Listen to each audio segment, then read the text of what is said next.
How's it going, everybody? We're back on tiermaker.com for the Illumination animated films on this tier list. This tier list, I just want to let you guys know, does have the Super Mario Bros. Movie. I won't obviously be putting that in the tier list since it's not released yet. But what is your tier list of all of the Illumination films, including the newest one, Minions: The Rise of Gru? This is a company that I think just produces mediocre films. Some of them are just okay, some of them are good. I will tell you right off the bat, there is no amazing films in the S category. There is no great films in the A category, but I don't think there's any D films either. None of these are like, that was absolutely trash. They're mostly going to be in the B and C category. I don't plan on making this by release date. It just looks like they're there. I will save Minions Rise of Gru for the last one, and I'm just going to put the Mario Bros. Movie at the end, so we're just going to forget about that. Actually, first we're going to start with The Secret Life of Pets, then we'll go with the sequel. The first one I think is just okay. It's a very familiar story, feels like it's Toy Story. The beginning of it, when we see the dogs and the cats and the different animals running around the house, being all crazy while their owners are away, that's where it's fun. I really like that teaser trailer that they had where they had all the animals listening to music, and that was just a lot of fun. But once you got into the meat of the story and really who these characters are, that's where it lost me. I really didn't have any interest in the story and learning about the characters. If it was mostly just focused on them having fun at their house while their owners are away, I think that would have been a whole other story. But once we learned more about the story and the characters, I just wasn't as interested as I was with the initial setup for this film. So started off promising and then just absolutely lost it. I don't think Secret Life of Pets 2 is any better. It's just kind of on par with it. The connection between the two dogs in the first film is a little bit better. But it's got a story that's just not very impressive, and it doesn't really feel like it's going anywhere. There's no charm to this film. It's just kind of average at best, and that's the overall tone of this film, is that it's just kind of average. It doesn't really feel like it's going places. You never feel like it's going to amaze you.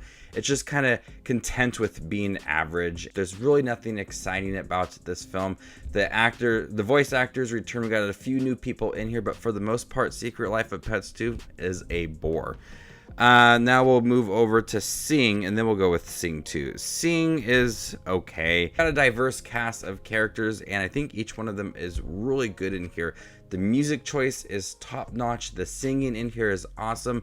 But like Secret Life of Pets and the sequel, I just don't care much about these characters. There's so many of them, and it tries so hard to give individual storylines for each of these characters, and some of them just don't really care about. Some of the best ones are obviously Buster Moon, voiced by Matthew McConaughey, and then we had Taron Egerton's character, this gorilla, I thought had a really good story, but everybody else just kind of was there. Average storylines. They were trying to compete with each other, and some of them we just really didn't care about. So it's just okay to me. The sequel, it takes these characters, puts them in a competition. They have this legendary character that they're trying to recruit for this show, and he doesn't want to be a part of it. He has this dramatic past, and they really don't dive into that. They really don't understand why he's so bitter and upset with the world. They kind of touch upon that a little bit, but I never felt like it was the main focus of that storyline. Just Buster, once again, trying to impress a lot of people with his group of singers, but that storyline, and unfortunately that storyline feels like it takes up a large part of it, never feel like it's going places, and it feels very shallow. Then we also have another storyline with the daughter of the person that's trying to produce this show, and she wants to be more involved. A lot of the times the storylines are competing against each other, and they really aren't fleshed out. So it's just okay in my opinion, not really impressive. Music choice once again is really good though. Next, we'll go with the Lorax. I think the Lorax is okay. It's one of my favorite Dr. Seuss stories. It has a really good environmental message within the film, but this one took that environmental message and then added corporate greed on top of it. And there was some music. It just felt really out of place. It could have been a really simple, straightforward story, much like the book, with that environmental issue. Don't chop down the trees. Let's protect them. At its core, I think a lot of those moments worked with Danny DeVito as the Lorax, but when you get to the corporate greed and all of that, it kind of lost it, and it lost its focus. When it had some of the musical moments, it kind of just felt like it was going in different lanes from what I expected it to be. And for that, I just think it's okay. Unfortunately, it's one of the least memorable Illumination films. Personally, one of my favorite Dr. Seuss stories, but not one of my favorite Illumination films. It just did not translate well. Since we're on a Dr. Seuss kick right now, let's talk about The Grinch. It's okay. A lot of people like it, and I've heard a lot of comments that it's better than Jim Carrey's Grinch. I love Jim Carrey's Grinch. I think it's one of the best holiday films ever. Every time I watch The Grinch, I have the hardest time getting through it. I fell asleep when I was in theaters, and I had to go see it again. I fell asleep when I watched it at home. I fell asleep again, and I had to rewatch it.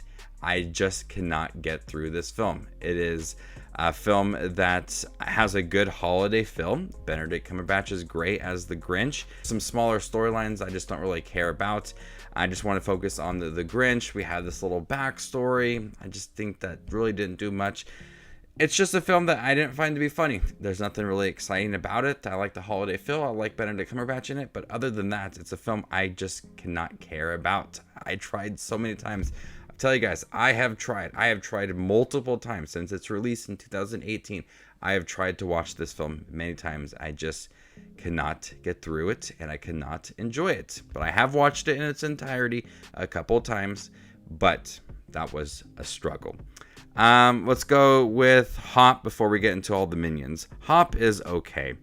I think James Marsden's pretty good in the film, and Russell Brand as this bunny is pretty hilarious.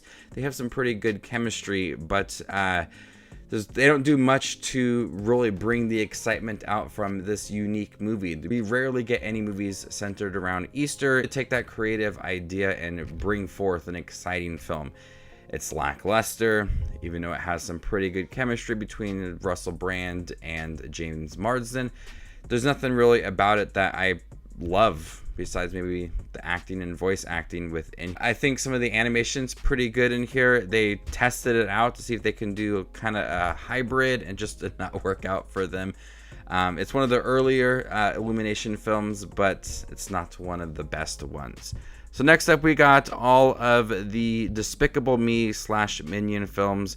We'll start with the first Despicable Me film. I think it's a pretty good film. I think Gru is a really exciting character, and I like that little relationships that he develops with these kids that he's adopted, and they built up this relationship that ends up being very charming and sweet. That's the best part of the film. The villainous story between him and Jason Segel's character was fun. The minions, right amount of them to make it fun. It's just a really good, it's a good film. I don't think it's great at all. I don't think it's amazing. It's just there. It's good. And that's the height of it. Illumination, some of them are just good. They're not great. They're not amazing, but some of them are just good, and they're enjoyable to watch. Next up, we'll go with Despicable Me 2. It's a good film. I like Lucy in here. I think she brings out some of that softer side to Gru, and she wants to be a mother to the younger children, which I absolutely loved in here. I think the villainous story is the weakest amongst all of the Despicable Me films.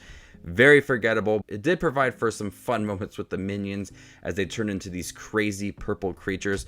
That was fun, but the villainous story itself was lacking. But I like seeing Gru more as a father within this film. That is where some of the more personal moments came to the film, and I enjoyed that. Next up, Despicable Me 3, which I believe is this one, is a pretty good film. I liked having his twin brother in here, kind of different stories for both of them. That was enjoyable. It continued some of the storylines from the second movie into the third film, but I also loved the villain in here. absolutely hilarious as he's stuck in the 80s and he's so focused on that, and that's even like his gadgets and his big villain story. I thought was a lot of fun. And so the voice acting by Trey Parker too is absolutely perfect. So has a lot more that I like compared to that second film with his twin brother. Voice acting once again, the villain was a lot of fun.